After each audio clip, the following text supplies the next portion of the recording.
My Lords, I follow on from a point raised by the noble lady Baroness Merrin. The statement refers to the new contract with St John's Ambulance, and I joined others in welcoming that. It refers to recruiting call handlers, paramedics and social carers. There's no reference to the acute crisis situation we have regarding doctors, nurses, midwives and associated health professionals. And picking up on the point of the question of whether we need a Royal Commission and systems change, the underlying situation we have here is that the UK has 2.8 doctors per 1,000 population and 7.9 nurses, and that's the second lowest in the OECD. And our number of hospital beds in the OECD is lower average per population than everywhere but Denmark and Sweden. So we simply have an acute lack of resources that's independent of system, but is putting enormous pressure. And now we're seeing huge pressure put on the medical professionals.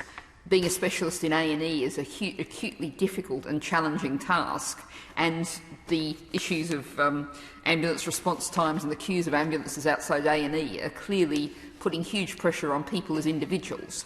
So, Noble Lord the Minister referred to the fact that we do, as we're speaking, have a new Secretary of State. Surely it's time to really acknowledge the contribution that those doctors, nurses and other medical professionals are making through some kind of, with a new Secretary of State, some kind of new big gesture to say we have to keep you, we really value you, because we're recruiting new people, but people are walking out the door as quickly or more quickly. This has to change, and surely a recognition of care and the service that's being given and continues to be given would help. Well, no, Baroness, I think, makes a very important point, which all noble lords, I think, across the House will agree with, that we should pay tribute to the hard work of our medical staff in our system of care. There's no doubt about that. And the point about this is not just about the ambulance service, it's about other parts of the health service is taken. In fact, I think had my right honourable friend, the former Secretary of State, stayed in post, he would have had subsequent statements on what we are doing about the GP workforce and some of the other issues that noble lords have raised. It is clear that one of the issues is retention, and the NHS has got the People Plan published in July 2020. And what they want to do is really understand why people are leaving. Yes, there are newspaper headlines, but what are the issues behind the headlines?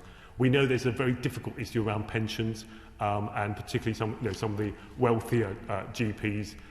Is it worth their while or not? Not across, and those who've got built up a massive pension over the years. There's a bit of discussion and to and fro with the Treasury on that. But it's quite clear that at the trust level and at workplace level, we have to make sure that we are making sure they are well-being courses, but also looking after staff, as well as looking at their individual decisions as to why they may want to leave. No doubt many staff are exhausted after the last couple of years, and an amazing amount of pressure has been put on them.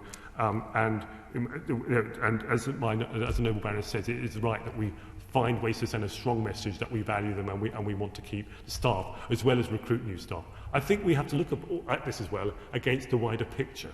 If we think about the fact that we've got more doctors and we've got more nurses than ever before, the question is, despite all that, why is this pressure? And it's because the demand is outstripping the supply. We are now aware of far more health conditions than we were, say, 5, 10, 20 years ago. When I did a debate the other day on neurological conditions, I asked my officials to list them all. They said, we can't, Minister, there are 600. Think about that. We weren't even aware of those. How much staff will that require? If you think about mental health, 30, 40 years ago, it wasn't taken seriously. It was about stiff upper lip, pull yourself together. Now we take all that seriously, and we've got mental health parity in the health bill. That needs more staff. So we will have more staff, more doctors, more nurses, but the demand will outstrip the supply. And that's why it needs a proper debate across parties.